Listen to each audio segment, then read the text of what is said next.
All right. Hello, everybody. Misty Williams here from Healing Rosie. And we have a theme, having another conversation that's like the conversation we've been having lately, talking about the softer side of healing for women and the things that we're dealing with. So, in our community, we are talking all the time about dealing with the symptoms of flabby, foggy, and fatigued. So many women are dealing with autoimmune issues. We're dealing with a bunch of symptoms that don't have a name or label. Our doctors are telling us that our labs are normal and everything is fine. Many of us have gone on antidepressants and other things to help manage the emotional roller coaster that we're on. And we do lots and lots of interviews here about amazing protocols that you can do to target very specific things that are going on in your body. And if you've been paying attention to the Facebook group this week, you've seen people coming on talking about different protocols they've tried and the great results that they're getting, or the discoveries that they're making. We've had a woman in our community who's been struggling with symptoms that have been inexplicable for a while. And she kind of is on that weight roller coaster up and down and dealing with fatigue. And she finally ran the tests and she saw that she has Epstein-Barr, which is something that we talk about a lot because so many women are affected with Epstein-Barr.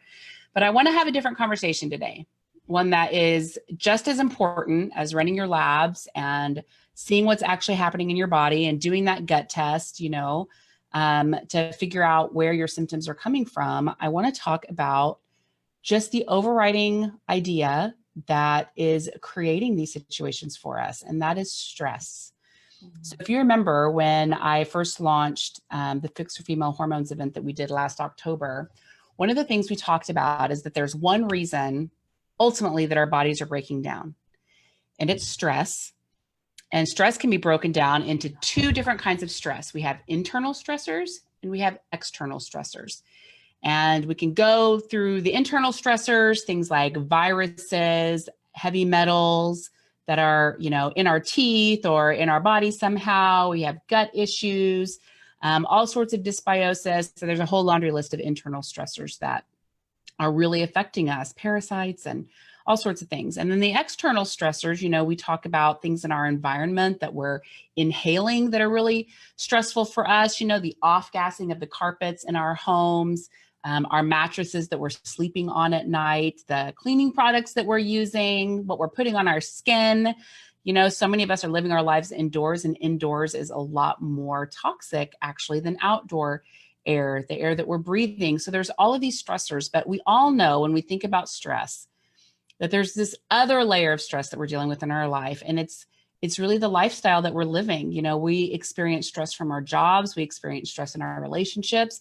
We experience stress as parents, especially if there's challenges that our kids are experiencing out in the world or in the family structure. There's so many different ways that we are dealing with stress in our lives. And one of the things that comes up in our community a lot is, I know I need to make these changes in my life. I know I need to make some lifestyle changes, but it's so hard for me to prioritize spending money on something, for example, because there's so many things that my family needs right now.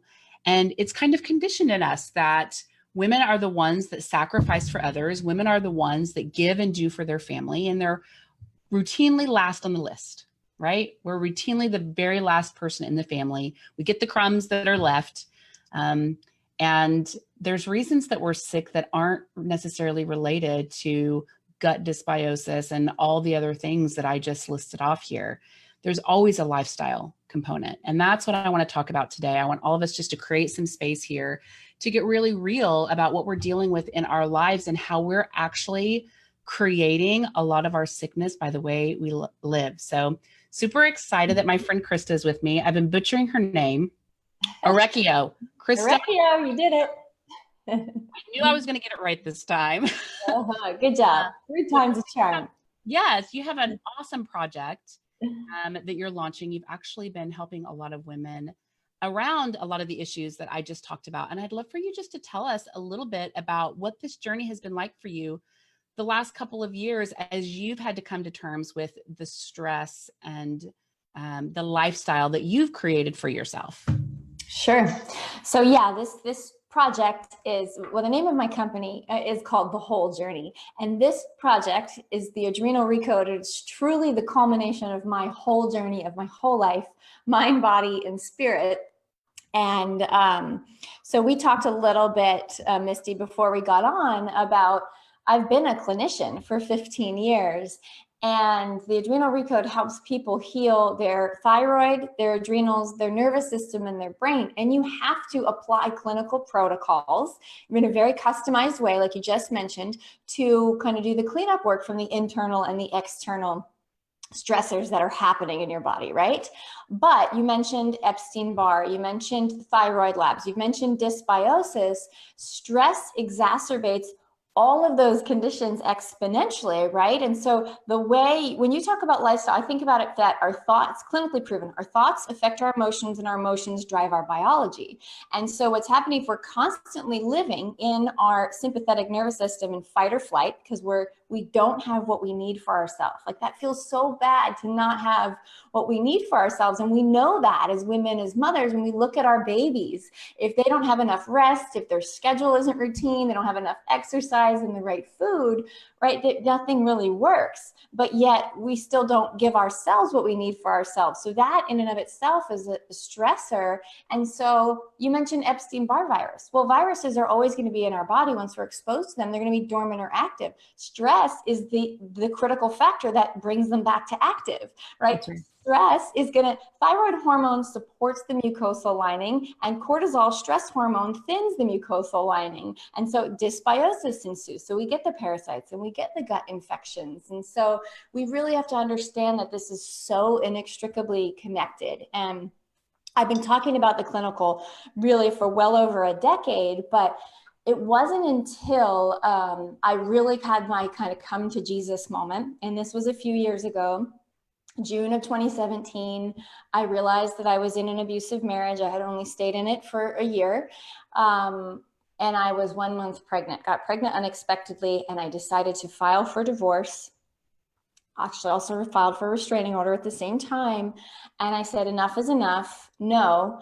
And that is a really stressful situation that's not going to go away in a day, a month, a week, or a year. You're going to be going through divorce and custody and pregnancy alone, right? All of these things. And so I had to find a way to do emotional repatterning because my son was not going to incubate in a body full of stress hormones. I have come too far for that, right? In my physical and emotional process. So I was willing to do whatever it took. And it worked. And I had the healthiest pregnancy. I have the healthiest son, and I have more support in my life than I could have ever asked for because of going through this whole emotional repatterning. I'm not going to say it was easy. This is a really hard, traumatic thing to go through, but now the strength, like the capacity, the resilience that's there is I could get stressors coming down the pike, which, you know, so many things coming at me at once as a full-time single mom, business owner, sole provider, court situations where I experience these.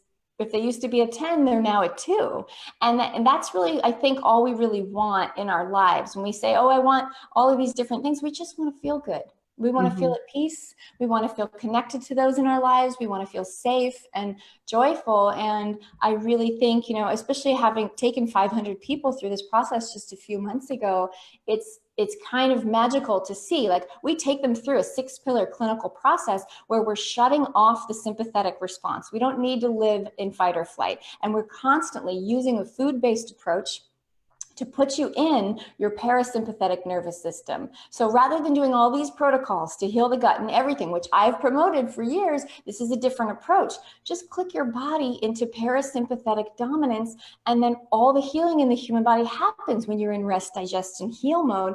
And then because you got to interrupt this pattern that we've developed, especially as women, of living off of stress hormones. So we've got to interrupt it with food and really start to reverse it. And then the space opens up. You don't feel anxious. You're not awake all night. You don't feel completely exhausted because you've nourished and supported yourself, and you start to understand what it feels like to meet your needs and what it feels like to not meet your needs through the clinical part of the recode. And now the space opens up to do the emotional work, so that you never go put yourself back in that situation. Because if you just do the clinical stuff, great. Every time the next life stressor comes, you're going to have to repeat it. But you won't so much if you've got both of these tools. So that's kind of my story and the process. Yeah.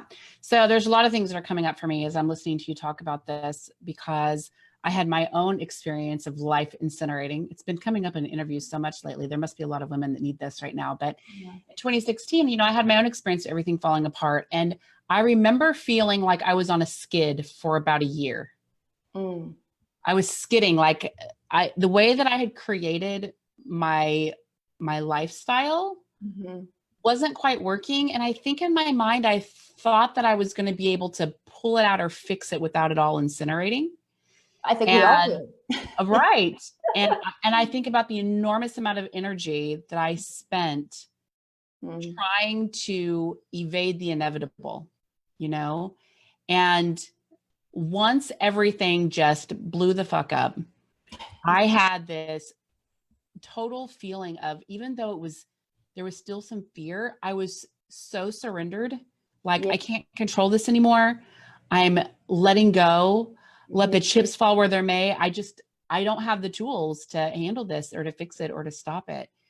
Yeah, that's what I say. It's not necessarily a breakdown. It's a breakthrough. It's not pretty, but trust and surrender is the only thing we have in those situations. I know, it really is the only thing. And I'm actually saying this out loud and making mention of this because I really want us all to stop and think about the ways in which we fight against the tide and the waves that we've created in our lives. And we get ourselves so spun up, and we're fighting against that invisible monster that is just clearly out to get us, because look at all the chaos in our lives.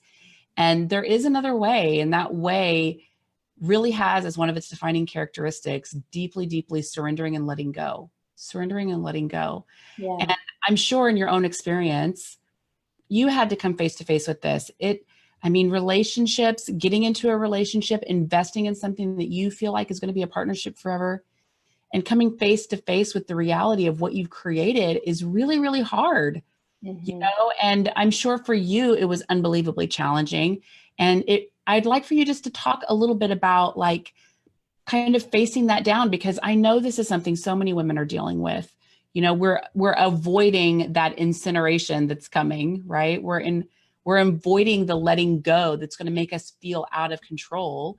And in so many ways, it's actually the gateway to freedom and flow like we've never had in our life. I would say since 2017, I have been in the most unbelievable flow. I can't even believe this is my life. Yeah, and it's beautiful. And there's a saying that always sticks with me is, when the pain outweighs the fear, we make the change.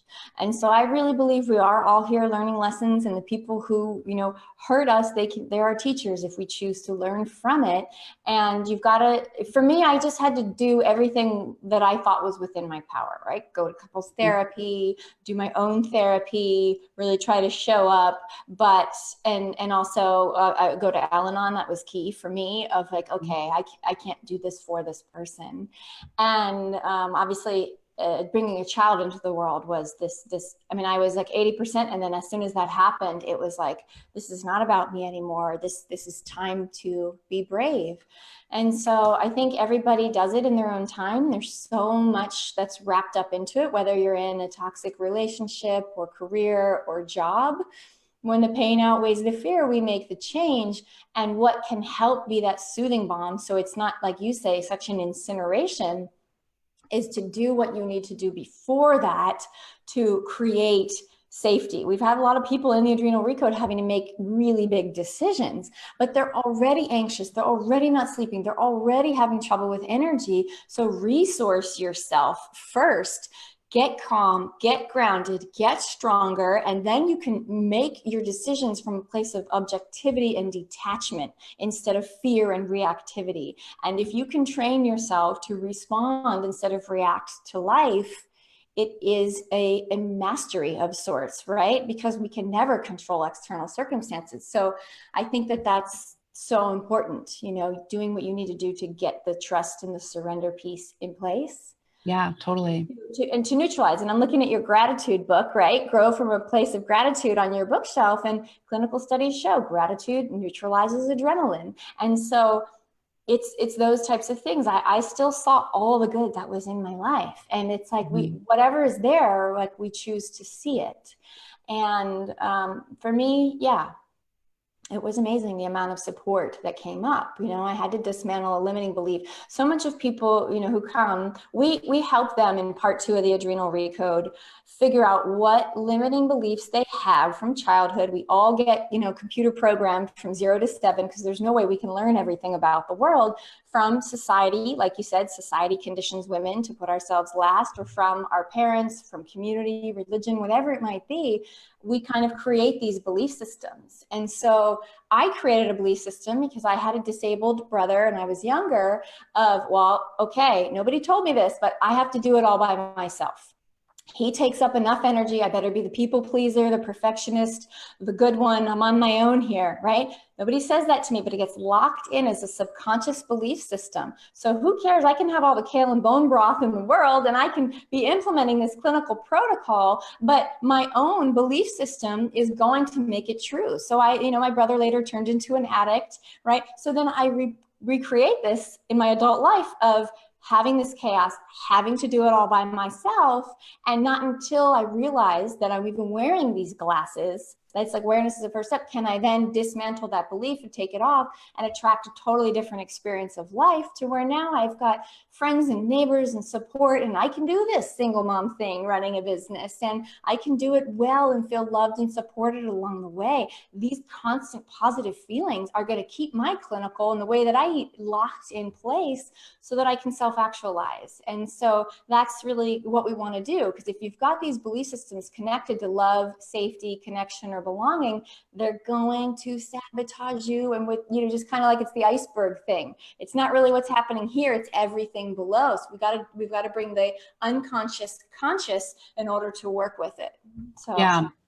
So one of the things that came up for me whenever I was a kid, so you had your brother. My mom was a full-time working mother in an unhappy marriage, and she very quickly had 3 children. Her and my dad were in their 20s. They were young, and my mom was really overwhelmed with all the responsibility that she found in her life. Both of my parents actually had a lot of debt as well. So there was a lot of financial stress, the stress of an unhappy marriage, plus the stress of all these kids. And I'm the oldest, so I had the dubious honor of being the person that helped mom out. I was mom's little helper, right, from a super young age. And I grew up feeling like I need to help the family out by taking on responsibility. Yeah. So it was very hard for me to have, there's things that I wasn't even conscious of that I look back that I could so clearly see that I needed from my family. It did not even occur to me to say it out loud ever. Like it doesn't as kids. We're just trying to survive. Yeah. That's right. So I know this is a very common storyline for women, is that we really believe that our role in society is to somehow make life easier for other people, to carry the load, to take on responsibility, to nurture, and in some ways we've even gone into, it's my job to provide. And I certainly, even now, feel some of that responsibility in my own family. I want to provide more for my parents. I want to provide more for my nieces and nephews. Like I just feel uber responsible. So what do you say to the woman who is looking at her life? And I have been this woman who has taken all of this on, and she doesn't even know where to start in asking for help. Like the very idea of asking for help is so absolutely confronting to her sense of self-worth, her worthiness, all the things that are underneath that make it really hard for us. Well, it's too broad. It's too big of an ask to just say you need to ask for help. It's saying you have to completely transform. And so you have to start with baby steps. And understanding this is why I created the Adrenal Recode. And I would recommend that everybody goes through this mini course, because it's little things you can start to do to take care of yourself. And so basically, we're having you prioritize yourself. We're giving you an elixir first thing in the morning to refill glycogen, your energy stores. You're upgrading your breakfast so you have a little more energy. And you're doing this with intention and metabolic foods. And you're through that act of nourishing and nurturing yourself like you would a baby, you start to develop self-care. You start to so many of us are not even in touch with our needs and our wants to be able to ask for someone to meet them. And we use, both subjective and objective assessments in the Adrenal Recode. And it's also in the mini course where we're having people take their temperature and pulse 20 minutes after they eat and before bed and first thing in the morning. And that tells us exactly physically, are you able to regulate your blood sugar? What are your cortisol rhythms? Can you convert your thyroid hormone? How much inflammation is in your body? And so then you're getting this feedback, right? So you have to develop this intuition and trust within your body before you can develop it within your soul and your spirit. And so then we're using these subjective assessments. Okay, well, how does it feel when you do have what you need for yourself and when you don't? What do you go in that state of emergency when you miss a meal, or that was too much exercise for the fragile state of your nervous system? And so it's these baby steps. So just keep the process internally and make some traction. And then you're ready to look at the beliefs and dismantle them and feel worthy enough. Because the emotional process is like a surgery. You can't just go to the end of, I'm going to ask for the support I need, because it won't be authentic and your universe isn't going to respond in kind, right? So it's a surgery where we are, once you're feeling good physically and things are really starting to work, and you're balancing your brain chemistry, your hormones are coming into balance, you're feeling like you have your own back, many people for the first time, then you can go through this surgery a little more gracefully. You can identify the belief systems, dismantle them. If you have this need for love and approval, you're going to be afraid to ask for what you need because you want to be loved and you want people to like you. But then you're going to go through, when we somatically from the body release trapped negative emotions, because many of us have been in talk therapy and we kick these things around in our head, and hey, there's nothing wrong with that. I think it's helpful, but we have to somatically release all that we have carried, these emotions from our whole life, literally from conception to now. We have to be able to release them if we're going to add the positive emotions back in. Like I always say, even clinically, you've got to cleanse before you can heal. You can't plant flowers in a junkyard. And, Right. and then, you go through, you take this, we talked, I think right before we went live, taking right personal accountability. And I have this continuum of accountability. I think you will love it. I want to send it to you in the Recode, where we teach women how to dodge energy vampires, because that's a huge part of, hey, we may not have the nutrition we need, but we also not feeling the energy because we're giving our energy away. And this continuum has two parts. And on this side is everyone who takes over accountability, right? Over responsibility for others. So that's empaths, people pleasers, perfectionists, all the way to codependent. And then anybody on the other side takes under accountability, manipulators, narcissists. I go so far as say people who have sociopathic or psychopathic tendencies. It doesn't have to mean they're a serial killer. It means they operate without conscience and they don't take accountability for their actions. And wherever far you are on either side of the spectrum, you're going to attract someone and lessons and life situations on that other side of the spectrum. So learning how to do this work, getting rid of those trapped negative emotions, learning presence and gratitude and healthy boundaries is going to be so crucial for you to actually be able to say no when you mean no. Because how many of us say yes when we mean no? And like when you really, and what does that do to affect your energy? And when you can start to stand up for yourself in that way, only then can you really forgive yourself from not looking out for yourself and forgive all these others who have hurt you, and then revolve your beliefs and then say, yes, I am supported. I can ask for what I need. And you do that from a place where you are claiming your own power. You're living in it. You're supporting yourself nutritionally and physiologically. You're experiencing all the positive benefits you get from amazing hormonal balance and a gut that is finally working and digesting your food. And then you've done all of this work. So it's kind of like, once you see it and once you do it, you can never undo that. So you are transformed if you have the courage to do the work. Yeah. Well, this is awesome. I would love for all of you guys that are watching right now to sign up for this mini course and really create some space in your life to take a look at how you've been living and how you've created your lifestyle and what you might be able to do to start nurturing and caring for yourself better, to start kind of reversing these patterns that you've created that are contributing to the way that you're feeling. Why don't you tell us a little bit more here about your mini course? Yeah, so the mini course it's available until September 23rd.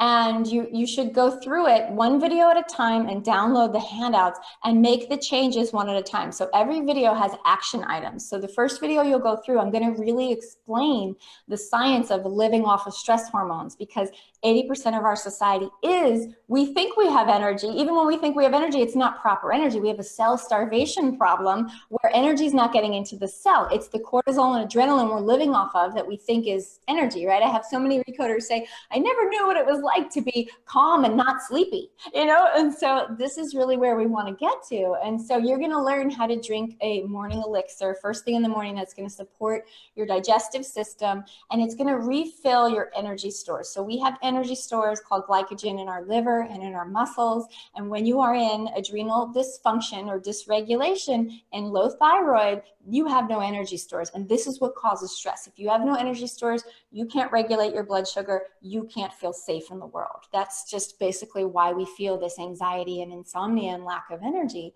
And so you're going to shift your breakfast. You're going to eat within an hour of waking. You're going to use one of two of our Recode breakfasts that are metabolic. It means easy to digest and will help get thyroid hormone into the cell, active, T3 thyroid hormone. And so you're going to learn why you should combine, like why should you have some collagen or broth if you're going to have muscle meat like chicken or beef? It's because you're already in a catabolic state, an inflammatory state when you're secreting these stress hormones. And so we need to use we need to counterbalance the proteins so that they're not inflammatory. So every food that you're eating has to be completely nourishing, so where the body doesn't have to do that much work to achieve the nutrition. And all of our meals are strategically, I'm the food is medicine girl. I've got a TV show called Food is Medicine for the last 6 years. And it's how can everything you put in your body matters. So everything that we recommend is going to give you higher levels of vitamins and minerals that supports the adrenals, thyroid, nervous system, and brain, and by proxy, the gut and immune system. And so it's like, as you start to do that, and you will go through your day, then you're going to bookend your night. At night, we're going to have you do a snack. Either we call it a salty banana with cashews, or you're going to do a special macronutrient combined golden milk to shut off the nervous system response, to keep your blood sugar balanced, to lower inflammation, because cortisol and inflammation have an inverse relationship. Basically, as soon as you get inflammation, body's going to release cortisol, stress hormone, to buffer it. So what we want to do is we want to shut off fight or flight, click you into your parasympathetic nervous system so you can sleep deeply, and then you can start to get that cortisol rhythm first thing in the morning. So this is what you're going to learn in the first video. In the second video, we want to customize. Is the food working for or against you? We teach you how to take your temperature and pulse and see, oh, okay, I need more carbs. I need less carbs. I need more protein. I need less fat. Because if we're eating all these macronutrient profiles that are all over the place, how can the body grab onto that to create consistency and therefore hormonal balance? And so we go through and we're teaching you all these different pillars, and then we go through and we talk more about the emotional process as we get into the third and fourth video. So basically, you will get a lot of traction from this mini course. It's not a sales focused mini course, it's an action focused mini course, so you can see how different life can be when you're living in this place that really we're all designed to live in. And you would know if you wanted to join our full course. This is our last live administration on the 24th of September through December 10th. So your own intuition, based upon how your body and mind responds, is going to tell you if this is the right path for you. Yeah. Awesome. Well, thank you so much Christa for stopping by and telling us about this awesome program, and most importantly, having this really important conversation. I think we've got to be talking about this a little bit more. There's so many women that struggle to get protocols to work, and a big piece of why protocols aren't working is because we have a lifestyle that makes it impossible for us to really heal. So thank you for the work you're doing, for stopping by. Likewise. Yeah, it's great to be here. All right. Goodbye, everybody. Thank you. Bye.